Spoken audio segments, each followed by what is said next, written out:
Hello students, पिछली class में हमने देखा था चैप्टर 1, ओके, दैट इज नाम था उसका living world and classification of microbes. उसमें मैंने 3 वीडियोस आपको सेंड किए थे। आई होप आपने उसको देखा होगा, अच्छे से समझा होगा। मैंने ये भी बोला था कि उस पर डिपेंड एक्सरसाइज आप सॉल्व करो। आई होप आपने सॉल्व की होंगी, ठीक है, ओके। अब एक मोस्ट इंपॉर्टेंट थिंग आपको बताना चाहता हूँ कि जब भी आप वीडियोस देखोगे आपके पास आपका टेक्स्ट बुक होना बहुत इंपॉर्टेंट है, क्योंकि कभी कभी ऐसे होता है कि वीडियो में ब्लर वगैरह आ जाता है, तो उस हिसाब से आपको फिर वो वर्डिंग दिखेगी नहीं। तो आप अपने टेक्स्ट बुक में उसको देख के आप उसको प्रॉपरली अंडरस्टैंड कर सकते हो, ठीक है। जिसने भी नहीं खरीदा होगा बुक वो आप खरीद लो, पहले ही बोल रहा हूँ, ओके। चलो आज हम सेकेंड चैप्टर स्टार्ट करने जाने वाले हैं, जिसका नाम है हेल्थ एंड डिसीजेज। अब हेल्थ क्या होती है? हम बोलते हैं सर हमारी हेल्थ बिगड़ गई थी इसलिए हमने स्कूल नहीं आए थे, ऐसा बोलते हो ना आप। तो हेल्थ मतलब क्या है? हम बोलते हैं सर मेरी हेल्थ बिगड़ गई, उसकी हेल्थ अच्छी नहीं है। हेल्थ एग्जैक्टली हेल्थ क्या है वो देखेंगे। तो क्या है हेल्थ की definition? Health is the state of complete physical, mental and social wellbeingness and not merely of the absence of the any disease. मतलब हमारी जो हेल्थ है वो एक कंडीशन है या फिर एक स्टेट है। किसकी स्टेट है? Physical state. फिजिकल स्टेट मतलब हमारी बॉडी, ठीक है। अगर समझो हमारे वीकनेस आ गई या फिर हमने 2 दिन खाना नहीं खाया तो हमको चक्कर वगैरह आता है, ये क्या है? हमारे फिजिकल स्टेट हो गई। अगर ऐसे बिगड़ गई तो हमारी हेल्थ पे उसका असर गिरता है। देन मेंटल स्टेट किसको बोलेंगे? अगर समझो आपके स्टडी का बहुत ज़्यादा प्रेशर आ गया, आपके एग्जाम पास है, आपने स्टडी नहीं की, एकदम से स्टडी का प्रेशर आ गया तो आप डिप्रेशन में चले जाते हो। मतलब वो कौन सी स्टेट हो गई? मेंटल स्टेट हो गई, ओके। इससे भी आपकी हेल्थ खराब हो सकती है। एंड सोशल वेलबींगनेस, अब सोशल मतलब सोशल फैक्टर भी अफेक्ट करते हैं हेल्थ पे। अगर आप कुछ बेकार चीज़ें अगर आप अपने सराउंडिंग में देखते हो तो वो चीज़ों का इफेक्ट आपके शरीर पे होता है, ठीक है ना।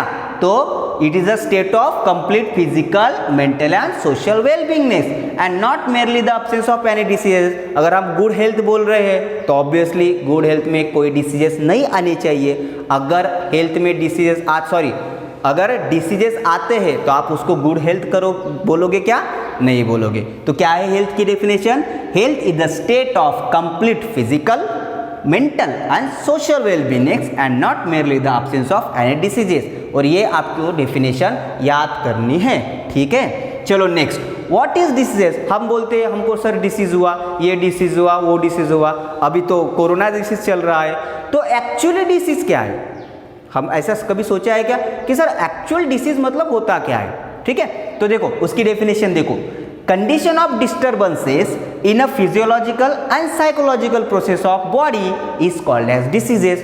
कंडीशन ऑफ डिस्टर्बेंस मतलब ठहराव बोल सकते हैं, या फिर कोई चीज़ में अड़थड़ा आता है ना, उसको हम डिस्टर्बेंस बोलते हैं। अब फिजियोलॉजिकल एंड साइकोलॉजिकल प्रोसेसेस, अब फिजियोलॉजिकल प्रोसेसेस मतलब कौन सी? जैसे कि मैं सांस ले रहा हूँ, ठीक है, चल रहा हूँ, दौड़ रहा हूँ, ठीक है, मेरे बॉडी के अंदर भी प्रोसेसेस हो रही है, ठीक है, मैं सांस ले रहा हूँ, एक्सक्रेशन होता है, डाइजेशन होता है, ये सारी किस में आएगी? फिजियोलॉजिकल प्रोसेसेस में आएगी। अगर इसमें डिस्टर्बेंस आ गया, जैसे मैं सांस ले रहा हूँ और सांस लेते लेते मुझे सांस लेने में तकलीफ जा रही है, तो कोई मुझे बोलेगा बेटा तुझे अस्थमा है, क्योंकि आपको सांस लेने में तकलीफ जा रही है। मतलब वो प्रोसेस में मेरा क्या आ रहा है? डिस्टर्बेंस आ रहा है। क्या आ रहा है? डिस्टर्बेंस आ रहा है, ओके। साइकोलॉजिकल प्रोसेस, अब साइकोलॉजिकल प्रोसेस मतलब आपकी दिमाग, ठीक है। साइको जिस वर्ड आया साइकोलॉजिकल मतलब आपके दिमाग से रिलेटेड है। समझो आप कुछ थिंकिंग करते हो, ठीक है ना, थिंकिंग करते हो, सोचते हो, कुछ करने का कुछ सोचते हो, ठीक है ना। अगर समझो कुछ आपके साथ हादसा हो जाता है तो आपके माइंड पे ना वो दिमाग छप जाता है, ठीक है ना। तो इसके कारण आप अच्छे से थिंकिंग भी नहीं कर सकते हो, ओके, या फिर आप अच्छे से रह भी नहीं सकते हो, आपका दिमाग कुछ अलग ही चीज़ें सोचने लगता है। मतलब क्या हुआ?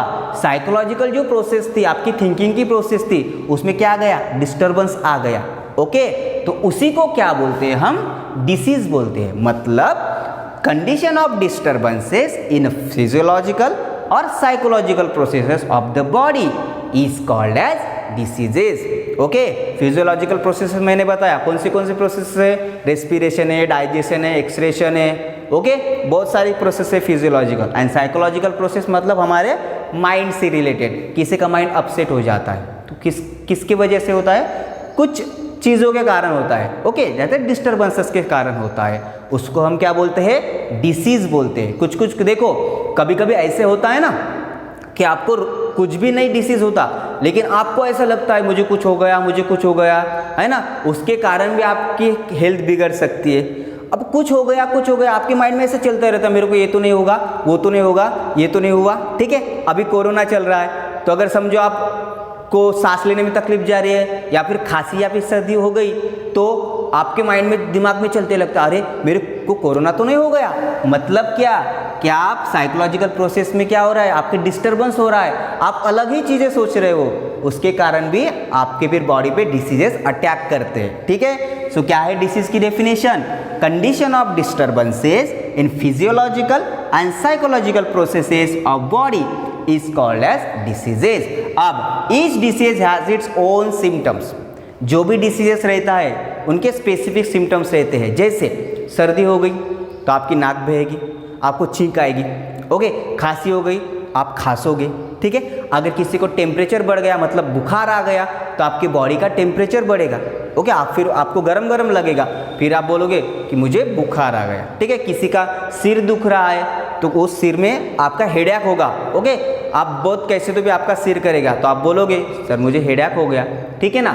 तो हर डिसीज का अलग अलग सिम्टम्स रहता है और उसी सिम्टम्स के कारण आप जब डॉक्टर के पास जाते हो तो आप बोलते हो मुझे ऐसा लग रहा है वैसा लग रहा है, फिर उस हिसाब से वो आपको क्या देता है, मेडिसिन देता है। आप ये डायग्राम देखो, आपके पास भी ऐसा हुआ होगा कि जब कोई सिक होता है तो आप थर्मामीटर यूज़ करते हो और थर्मामीटर से क्या चेक करते हो, बॉडी टेम्परेचर चेक करते हो। अगर बॉडी टेम्परेचर नॉर्मल रहा तो ओके, अगर बॉडी टेम्परेचर ज़्यादा रहा तो आपको बुखार है ऐसा बोलते हैं, ठीक है। This is all about the health and diseases.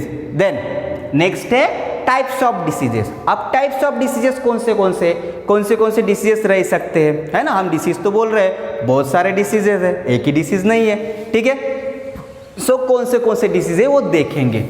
तो you must have hear the names of various diseases. बहुत सारे डिसीजेस के नाम आपने सुने भी होंगे, जैसे डायबिटीज है, सुना है, कॉमन कोल्ड है मतलब सर्दी, अस्थमा है, अस्थमा मैंने बोला कि अगर आपको ब्रीदिंग में तकलीफ जा रही है मतलब आपको क्या है, अस्थमा है। आप थोड़े से दौड़ते हो तो आपको आपकी सांस फूलने लगती है, आपको एकदम से ऐसा दम आ जाता, मतलब क्या है, अस्थमा है।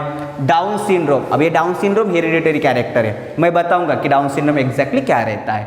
देन हार्ट डिसीजेस, किसी को हार्ट अटैक आता है ना, ये सारे डिसीजेस के नाम हैं। Reasons and the symptoms of all this diseases are different. ये जो रीजन्स रहते हैं, कारण रहते हैं डिसीज होने के, और उसके जो सिम्टम्स रहते हैं वो अलग अलग रहते हैं, ठीक है। सर्दी खांसी अलग तरीके से होती है, फीवर के सिम्टम्स या फिर उसका रीज़न अलग होता है, ठीक है। हम पढ़ने वाले हैं एक एक किसका डिसीज़ का क्या सिम्टम्स रहेगा और उसका क्या रीज़न रहेगा, ये हम पढ़ेंगे, ठीक है। So diseases are classified as follows. Diseases किस तरीके से क्लासीफाई किए गए हैं, ठीक है। सो पहले देखो टाइप्स ऑफ डिसीजेस में क्या है, पहले इसके दो टाइप्स किए गए हैं। कौन सा, according to duration. According to duration समझो, अगर आपको नहीं दिख रहा है तो आप टेक्स्ट बुक में देख सकते हो, मैंने बोला टेक्स्ट बुक आपके सामने रहनी चाहिए, ठीक है। तो टाइप्स ऑफ डिसीजेस में अकॉर्डिंग टू ड्यूरेशन, ड्यूरेशन मतलब जैसे जैसे दिन चेंज होते हैं उस हिसाब से डिसीज भी चेंज होते हैं। जैसे धूप काले में हमको अलग डिसीज रहेगा, सर्दी के दिनों में अलग डिसीज रहेगा, रेनी सीजन में मतलब बारिश के दिनों में अलग डिसीज रहेगा। तो दिस अकॉर्डिंग टू ड्यूरेशन, जैसे जैसे ड्यूरेशन बदलते जाता है, समय बदलते जाता है, उसी तरह से डिसीजेस भी बदलते जाते हैं, ठीक है। तो उसको क्या क्या बोलेंगे, chronic diseases. According to duration में कौन सा आएगा, क्रोनिक डिसीजेस, क्रोनिक डिसीज, और दूसरा एक्यूट डिसीजेस। ये क्या है हम देखेंगे। देन अकॉर्डिंग टू रीजंस, मतलब कुछ कारणवश भी डिसीजेस होते हैं, तो वो कौन सा है, उसके दो है, hereditary diseases and acquired diseases. अब हेरिडिटरी डिसीजेस मतलब कि अगर आपके पापा को एक आध बीमारी है या फिर आपके मम्मी को एक आध बीमारी है, वो डिसीज आप में आ जाएगा, इसको बोलते हैं हेरिडिटरी कैरेक्टर्स। अगर आप में हो तो आपकी नेक्स्ट जनरेशन में आएगा, ये ऐसे बढ़ते बढ़ते जाएगा। जैसे आपके दादाजी से आपके पिताजी को हुआ, आपके पिताजी से आपको हुआ, आपसे आपके होने वाले बच्चों को होगा, ऐसे इसको क्या बोलते हैं, हेरिडिटरी डिसीजेस बोलते हैं। And acquired diseases, acquired disease मतलब जो होते हैं, ओके, इन्फेक्शन के कारण होते हैं या फिर नॉन इन्फेक्शन के कारण होते हैं, उसको एक्वायर्ड डिसीजेस बोलते हैं। अब हेरिडिटरी डिसीज में देखिए एग्जांपल है डाउन सिंड्रोम। डाउन सिंड्रोम एक ऐसा डिसीज है ना कि उसमें ना एक मंद बुद्धि बोलते हो ना आप, कोई कोई लड़का ऐसे रहता है, वो मंद बुद्धि रहता है, उसको कुछ नहीं समझता, ऐसे बैठा रहता है ना, तो उसके सिम्टम्स देखना, उसके बाल ऐसे एकदम खड़े खड़े रहते हैं, ऐसा स्ट्रेट स्ट्रेट, जैसे नोकीले किले कैसे होते हैं ऐसे स्ट्रेट स्ट्रेट रहते हैं, है ना, उसका दिखने में भी थोड़ा सा ऐसा अलग दिखता है, तो वो डाउन सिंड्रोम के उसको रहता है। देन एक्वायर्ड डिसीज में कौन सा है, infectious diseases and non infectious diseases. और इन्फेक्शियस मतलब जो इन्फेक्शन के कारण होता है, इन्फेक्शन के कारण हो सकता है, जैसे कॉमन कोल्ड, सर्दी खांसी। अगर एक आध को सर्दी है, आपके घर में एक आध को सर्दी है और वो बहुत ज़्यादा छींक रहा है, ओके, या फिर खांसी है, बहुत ज़्यादा वो खांस रहा है, तो उसके जो शरीर के जो डीसी वायरस है, वो जो बैक्टीरिया है वो हमारे तरफ आते हैं, फिर हमको भी सर्दियाँ खांसी हो जाती है ना। जैसे कोरोना क्या है, इन्फेक्शियस डिसीज है। अगर एक को कोरोना हुआ और वो अगर खांसते समय अगर मुंह पे कुछ चीज़ नहीं रखता है तो उसका डिसीज दूसरे को होता है। कोरोना किस में आएगा, इन्फेक्शियस डिसीज में आएगा। तो कॉमन कोल्ड, फ्लू पता है आपको, डेंगू, ये सारे क्या है, इन्फेक्शियस डिसीज है। देन नॉन इन्फेक्शियस मतलब अगर मुझको वो डिसीज हुआ तो मुझसे डिसीज वो दूसरे को नहीं होगा, उसको बोलते हैं नॉन इन्फेक्शियस डिसीजेस। जैसे डायबिटीज़, अगर मुझे डायबिटीज़ है तो मैं किसी को हाथ भी लगाऊँ, किसी के साथ खाना भी खाऊँ, ओके, फिर भी उसको डिसीज नहीं हो सकता, उसको नॉन इन्फेक्शियस डिसीज बोलते। देन हार्ट डिसीज मतलब अगर मुझे हार्ट डिसीज है, हार्ट अटैक का प्रॉब्लम है, ओके, तो ये डिसीज दूसरों को नहीं होगा, तो इसको नॉन इन्फेक्शियस डिसीज बोलते हैं, ठीक है।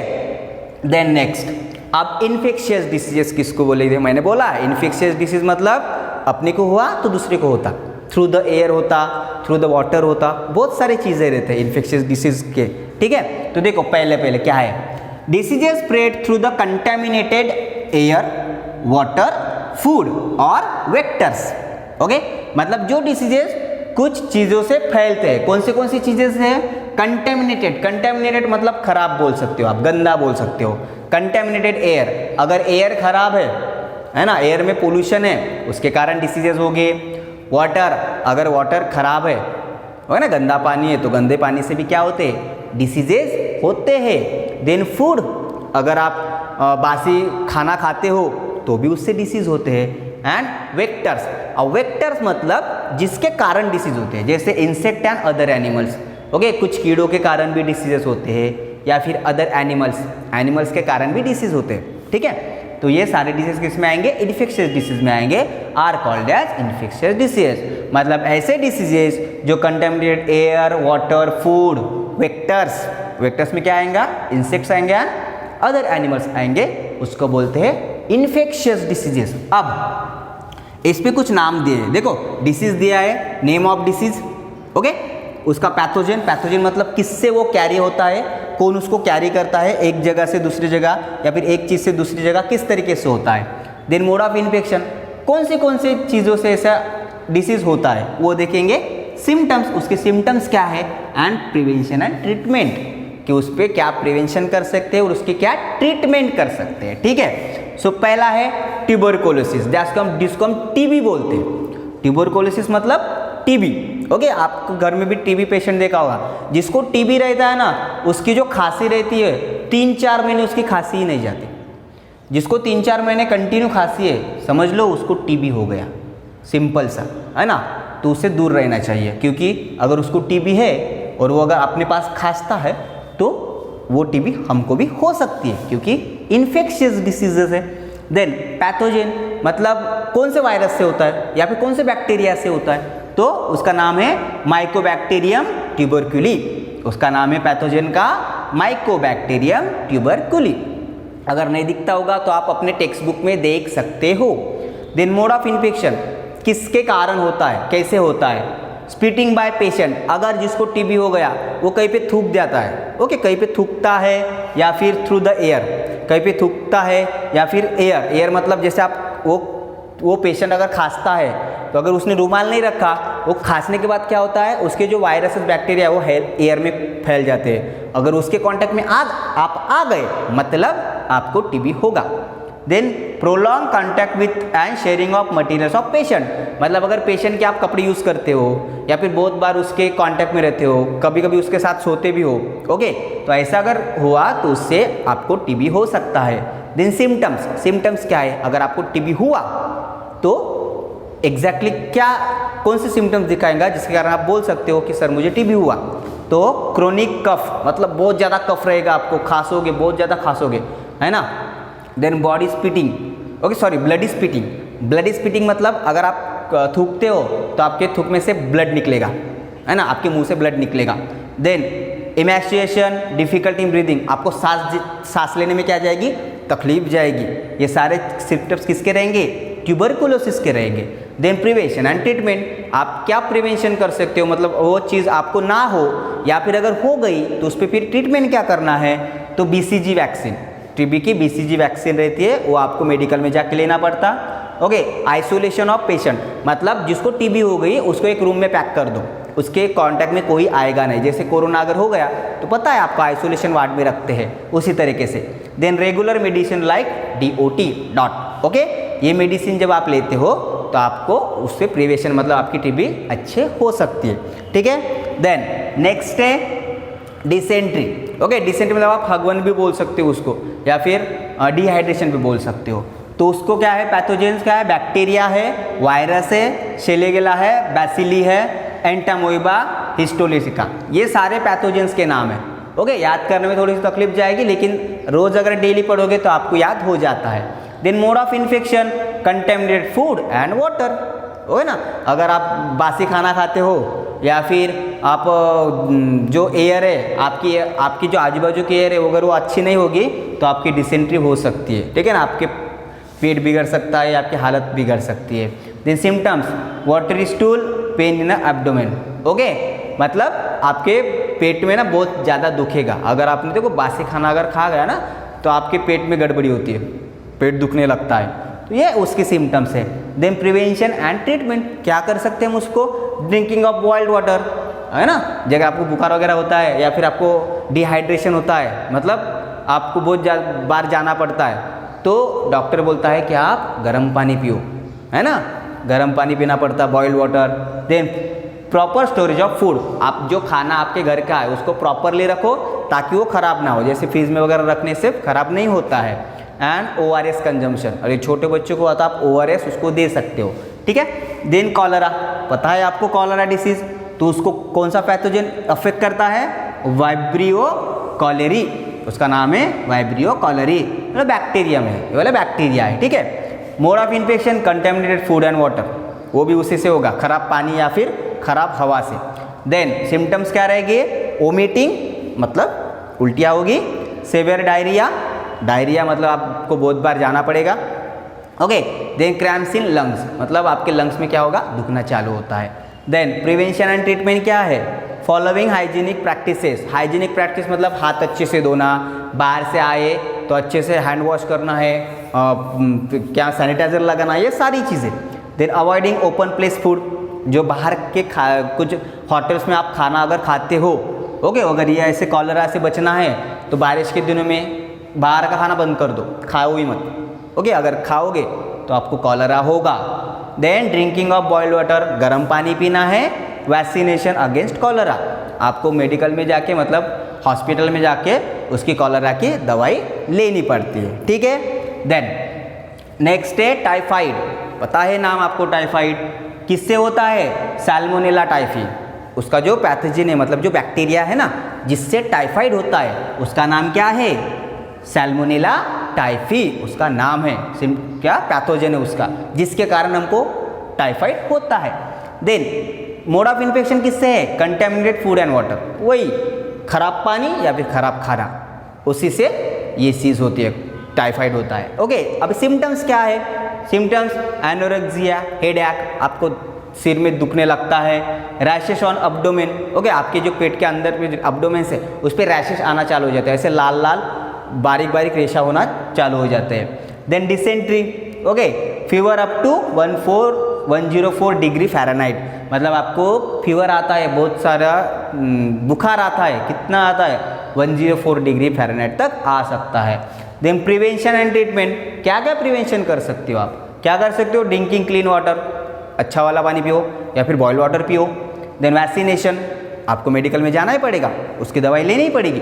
प्रॉपर डिस्पोजल ऑफ सीवेज, जो भी सीवेज है मतलब ख़राब चीज़ें आपके घर में उसको प्रॉपर डिस्पोज किया करो। अगर वो प्रॉपर डिस्पोज नहीं होगा और अगर दूसरे के कांटेक्ट में आ गया तो उसको भी वो डिसीज हो सकता है। ये उसका प्रिवेंशन एंड ट्रीटमेंट है, ठीक है। देन अब आज के दिनों में कुछ इम्पॉर्टेंट डिसीजेज या फिर कुछ इम्पॉर्टेंट डिसीजेज है जो आज के दिनों में होते हैं, जो आपको कॉमनली देखने को मिल सकते हैं। Okay, so some important diseases of present days, आज के दिनों के कुछ इंपॉर्टेंट डिसीजेस कौन से। पहले डेंगू, पता है आपको डेंगू होता है। अब डेंगू किससे होता है, हमको पता है सर कि मच्छर के काटने से डेंगू होता है, लेकिन वो मच्छर कौन सा है, वो मच्छर को भी नाम होगा, या फिर जो बैक्टीरिया है, जो वायरस है, वो क्या है, ठीक है। तो देखेंगे, देखो, mosquitoes lay the eggs in water logged places and there by their population increases. आपको पता है मच्छर कहाँ पे पैदा होते हैं, खराब पानी में। जैसे आपके घर में ना टायर वगैरह रहता है, पुराने टायर है या फिर कूलर के टब्स है, अगर वो ऊपर में रखे हैं स्लैब पे और बारिश के पानी गिरता है तो क्या होता है, पानी जमा हो जाता है। बहुत दिन अगर पानी वो वैसे रहा तो क्या हो गया, वो पानी खराब होगा। फिर से वो खराब पानी में क्या करते हैं, जो मच्छर रहते हैं ना वो अपने अंडे देते हैं खराब पानी में, और एट ए टाइम बहुत सारे अंडे देते हैं। देखो इतना सा मच्छर रहता लेकिन वो बहुत सारे अंडे देता है। ओके, फिर वो अंडे उस पानी में पनपते हैं, उससे लार्वा तैयार होता है और लार्वा से फिर मच्छर तैयार होता है, और उसके कारण उसकी पॉपुलेशन क्या होती है, इंक्रीज होती है। ओके, अगर ऐसा रहा ना तो ऊपर जाना सीधा सीधा, और जो पानी है आपके घर में अगर कुछ होगा, अभी भी देख लो, अभी भी बारिश के दिन चालू है, अगर वहाँ पे अगर दिखा आपको तो वो पानी फेंक दो, उसको नष्ट कर दो, नहीं तो डेंगू होने के चांसेस रहते हैं। Then different species of mosquito spread different diseases, अलग अलग मॉस्किटो अलग अलग स्पेस क्या करते हैं, डिसीजेज स्प्रेड करते हैं, ठीक है। Dengue is the spread by Aedes aegypti, जो डेंगू हमको डिसीज होता है वो मच्छर, कौन से मच्छर के कारण होता है, एडिस एजिप्टी, उसका नाम है मच्छर का एडिस एजिप्टी। जैसे हमारा नाम है ना, उसके मच्छर के भी नाम है, उसके कारण क्या होता है, हमको डेंगू होता है। किससे, एडिस एजिप्टी के कारण।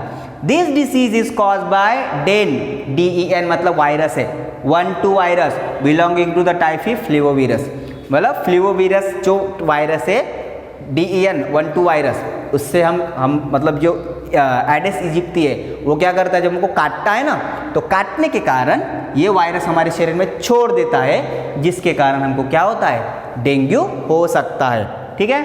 देन उसके सिम्टम्स क्या है, डेंगू के सिम्टम्स क्या है, एक्यूट फीवर, हेडेक, वोमिटिंग, आपको बुखार आएगा, हेडेक आपका सिर दुखने लगेगा, वोमिटिंग आपको उल्टियाँ होगी, ओके, और pains in eye socket in every prominent symptoms, मतलब आपकी आंखें दुखने लगती है, ओके ना, ऐसा लगता है कि आंखों में कुछ तो भी जल रहा है, कुछ तो भी गया है कचरे जैसा, ऐसा आपको लगेगा, ठीक है। Then decrease in platelets count that may lead to the internal haemorrhage, मतलब जो हमारे ब्लड में ये रहते हैं प्लेटलेट्स रहते हैं, ब्लड प्लेटलेट्स बोलती है उसको, RBCs, WBCs, तो उसमें क्या होगा, मतलब वो जिनकी जितनी वो मात्रा में हमारे शरीर में चाहिए उतनी मात्रा कम हो जाती है, ठीक है। इसलिए इंटरनल हेमरेज मतलब कि अगर वो ब्लड प्लेटलेट्स कम हो गए ना तो आपके बॉडी पार्ट जो वर्क करते हैं वो प्रॉपरली वर्क नहीं कर सकते, है ना। ये सिम्टम्स है, अगर ये सिम्टम्स आपको दिखे तो समझ लेना आपको डेंगू हो गया। अब देखो मैंने बोला कि अगर आपके घर पे ऊपर में टायर्स रखे हैं तो उसमें ऐसा पानी जमा हो जाता, फिर वहाँ पे क्या करते हैं, मच्छर अंडे देते हैं, फिर अंडे से ऐसा लार्वा तैयार होता है और उससे फिर वो मच्छर तैयार होते हैं। अगर वो मच्छर ने आपको काट लिया मतलब आपको डेंगू हो गया, ठीक है। Then swine flu, swine flu का भी नाम आपने सुना है, रीजन्स ऑफ इन्फेक्शन, मतलब इन्फेक्शन किसके किसके कारण होता है, okay. So infection for swine flu occurs through pigs and humans, मतलब जो इन्फेक्शन होता है या फिर स्वाइन फ्लू फैलता है किसके कारण फैलता है, पिग्स, मतलब आपको पता है डुक्कर बोलते हैं हम उसको, ओके, पिग्स और ह्यूमंस के कारण, मतलब आदमी के कारण भी स्वाइन फ्लू फैलता है। Then viruses of swine flu are the spread through sweat of infected person, मतलब अगर एक आध को स्वाइन फ्लू हो गया समझो, और उससे दूसरे को कैसे होगा, अगर उसको बहुत ज़्यादा पसीना आ गया, जिसको स्वाइन फ्लू हो गया तो उसको ज़्यादा पसीना आता है, अगर वो पसीने के कांटेक्ट में दूसरा पर्सन आ गया मतलब उसको भी स्वाइन फ्लू होता है। Sweet of infected person, sweet मतलब पसीना। Okay, similarly it is spread through the secretion of nose, throat and saliva. अगर नोज आप सिक्रेशन करते हो या फिर आप कुछ थूकते हो तो उसके कारण भी वो स्वाइन फ्लू के जो वायरस है वो दूसरे के बॉडी में जा सकता है। सिम्टम्स ऑफ स्वाइन फ्लू, अगर आपको स्वाइन फ्लू हुआ तो कैसे पता चलेगा सर, तो डिफिकल्टी इन ब्रीदिंग, आपको सांस लेने में तकलीफ जाती है, अगर सांस लेने में तकलीफ जा रही है तो हो सकता है कि आपको स्वाइन फ्लू हो गया। Then severe throat, body pains, okay, मतलब सोर थ्रोट, सोर थ्रोट मतलब आपका गला सूखता है, क्या, जैसे ब्रीदिंग आपको तकलीफ जाएगी, आपको सांस लेने में तकलीफ जाएगी। जिन सोर थ्रोट, सोर थ्रोट मतलब कि आपका जो गला है ना वो सूख जाएगा, आपको ऐसा लगेगा कि पानी पीना चाहिए, जल्दी सूख जाएगा। एंड बॉडी पेन्स, आपके बॉडी में बदन दर्द होना चालू हो जाता है। अगर ये सिम्टम्स दिखे तो समझ लो कि आपको स्वाइन फ्लू हो सकता है, चांसेस रहते हैं, ठीक है। देन एड्स, अब दूसरा है हमारा एड्स। अब एड्स का लॉन्ग फॉर्म है acquired immuno deficiency syndrome, okay, ये एड्स का फुल फॉर्म है। ये डिसीज है, उसको शॉर्ट में हम क्या बोलते हैं, एड्स बोलते हैं, okay. This disease is caused by HIV, किससे फैलता है, HIV वे से फैलता है, जिसका है ह्यूमन इम्यूनो डिफिशिएंसी वायरस। क्या है वो virus, human immuno deficiency virus. अब इम्यूनो डिफिशिएंसी मतलब हमारी जो इम्यून सिस्टम रहती है ना, जिसके कारण हम वो डिसीज से लड़ सकते हैं, वो अगर इम्यून सिस्टम कम हो गई या फिर वो कम करता है वायरस, इसलिए उसको HIV वायरस बोलते हैं, okay. In this disease victim suffers from various diseases due to progressive weakening of natural immunity, मतलब आपका जो इम्यूनिटी पावर है, आपकी जो शरीर की क्षमता है दूसरे चीज़ों से या फिर दूसरे डिसीज से लड़ने की, वो क्या होती है, कम हो जाती है। अगर वो क्षमता कम हो गई तो आप पे जो दूसरे डिसीज है वो जल्दी इफेक्ट करेंगे, क्योंकि आपकी इम्यून सिस्टम क्या हो जाती है, वीक हो जाती है। और वीक कौन करता है, HIV वायरस करता है। Then diagnosis of AIDS cannot be confirmed without test in the medical laboratories, मतलब अगर आपको एड्स हुआ है तो आपको उसका डायग्नोसिस डायरेक्टली नहीं कर सकते जब तक आप लैबोरेटरी में जाके चेक ना कर लो कि आपको सच में एड्स है या नहीं है। अगर एड्स हुआ है तो आपको पहले टेस्ट की जाएगी, जिस टेस्ट का नाम है इलिसा टेस्ट। क्या है, ELISA test is use for proper diagnosis. ELISA test की जाएगी, उससे पता चलेगा कि आपको एड्स है या नहीं, फिर उससे आपको प्रॉपर ट्रीटमेंट दी जाती है, ओके।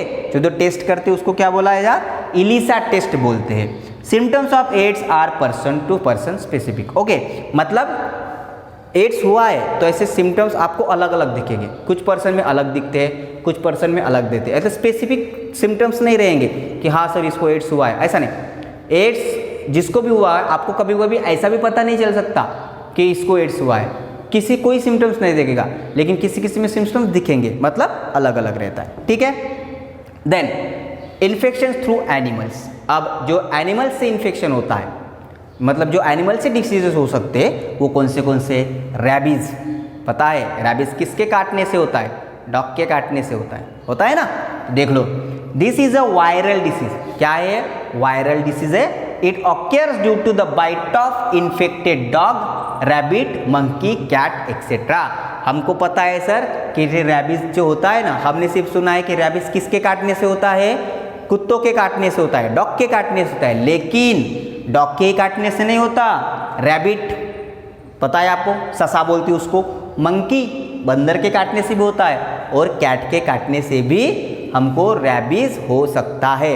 मतलब सिर्फ डॉग के काटने से ही रैबिस नहीं होता, रैबिट, मंकी, कैट से भी काटने से हो सकता है। Then virus enters the brain via neurons, okay. जो वायरस है वो किससे हमारे ब्रेन में जाता है, न्यूरॉन्स के। हमारे बॉडी में न्यूरॉन्स रहते हैं। न्यूरॉन्स का फंक्शन क्या रहता है पता है क्या, अगर मुझे ऐसा कुछ काटा तो मुझे पता चलता किसी ने मुझे काटा, यो न्यूरॉन्स, ओके।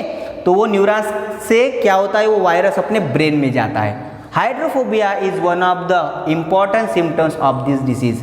हाइड्रोफोबिया एक सिम्टम्स रहता है जो सिम्टम्स आपको दिखाई देता है, ओके, जब कोई मतलब कोई डॉग, रैबिट, मंकी आपको काटता है, ठीक है। इन this case the victim shows the extreme fear for water, मतलब आपको पानी से ना बहुत ज़्यादा तकलीफ होगी, मतलब पानी से तकलीफ बोल सकते हैं, फिर फीवर बोल सकता है, मतलब आप वो पानी के पास जाओगे नहीं, आपको डर लगता, पानी अगर आपके पास में आया, फिर आपको पानी के पास में लेके गए ना तो वो डर लगेगा, ओके, मतलब आप वो उससे डरने लगते हो, पानी से डरने लगते हो। In this case the victim shows extreme fear for the water. Symptoms starts to appear within 90 to 175 days of dog bite. अगर आपको कुत्ते ने आज काटा तो उसके सिम्टम्स कब पता चलेंगे? 90 डेज या फिर 175 डेज, मतलब 3 महीने के बाद में, है ना। जैसे कुत्ते ने काटा, अगर आपने उस पर इलाज नहीं किया तो 90 डेज के बाद में आपको वो सिम्टम्स दिखने लगते हैं, याद रखना। देखो सिम्टम्स ऑफ रैबीज, रैबीज के सिम्टम्स क्या है? फीवर फॉर 2 to 12 वीक्स, मतलब आपको कम से कम 2 हफ्ते या फिर 2 हफ्ते से ज़्यादा 12 हफ्तों तक, 12 हफ्ते मतलब 3 महीने आपको कंटिन्यू फीवर रहेगा, आपका बुखार कम भी नहीं होगा, फिर से बढ़ेगा, फिर से कम होगा, फिर से बढ़ेगा, आप गोलियां भी खाओगे फिर भी कम नहीं हो रहा है, ओके। अगर आपको पता है कि मुझे कुत्ते ने काटा था और मेरा फीवर बढ़ रहा है, कम हो रहा है, बढ़ रहा है, कम हो रहा है, लेकिन ख़त्म नहीं हो रहा, तो समझ लेना आपको रैबीज हो सकता है। देन एग्जैग्रेशन इन बिहेवियर, एग्जैग्रेशन मतलब एकदम से आपको गुस्सा आ जाता है, जल्दी किसी भी चीज़ में एकदम गुस्सा आएगा, ओके। आपको अगर किसी ने कुछ बोला तो आप ऐसे एकदम उस पर झपटोगे, जैसे कुत्ता कैसे झपटता है वैसे झपटोगे, मतलब आप खुद कुत्ते की तरह कर सकते हो, ऐसे भी सिम्टम्स बोल सकते हैं कि आप खुद एक कुत्ते की तरह करोगे, है ना। कुत्ते को अगर कुछ पत्थर मारा तो कैसे वो फट से अपने इस पे शरीर पे आ जाता है, वैसा एग्रीगेशन ऑफ बिहेवियर, मतलब आपके बोलने में, आपके बात करने में ऐसे एग्रीगेशन आ जाएगा, ओके। एंड थर्ड है हाइड्रोफोबिया, मतलब हाइड्रो मतलब वाटर, हाइड्रो मतलब वाटर, फोबिया मतलब डर, ओके ना। मतलब वाटर से आपको क्या लगेगा? डर लगने लगेगा, मतलब आपके पास में अगर कुछ वाटर लाया या फिर आपको किसी वाटर के पास पानी के पास में लेके गए तो आपको वो वाटर से डर लगेगा, मतलब वो पानी से डर लगना चालू हो जाता है, ये उसकी सिम्टम्स है। अगर आपको कुछ किसी ने काटा, ऐसे समझ लो आपके घर में डॉग वगैरह है, कैट है, मंकी है, रैबिट है, गलती से आपको काट लिया तो आपको ऐसे लगेगा ऐसे ही काट दिया, हो गया। लेकिन अगर काटने के बाद में अगर आपको बुखार आता है 2 to 12 वीक्स, या फिर आप में थोड़ा सा चेंज आता है, आपके स्वभाव में चेंज आएगा, आपको जल्दी गुस्सा आ जाएगा, किसी को काटने का मन होगा, ऐसा रहा, या फिर आपको पानी से डर लगने लगेगा, अरे पहले तो नहीं लगता था लेकिन आज कैसे लग रहा है, अगर ऐसे सिम्टम्स दिखे तो समझ लेना कि आपको क्या है? रैबीज हो गया है, और उस पर ट्रीटमेंट करना बहुत इम्पॉर्टेंट है, ठीक है, ठीक है। तो आज के क्लास में हम इतना देखेंगे, इसके बाद का पोर्शन हम अगले क्लास में देखने वाले हैं, ओके।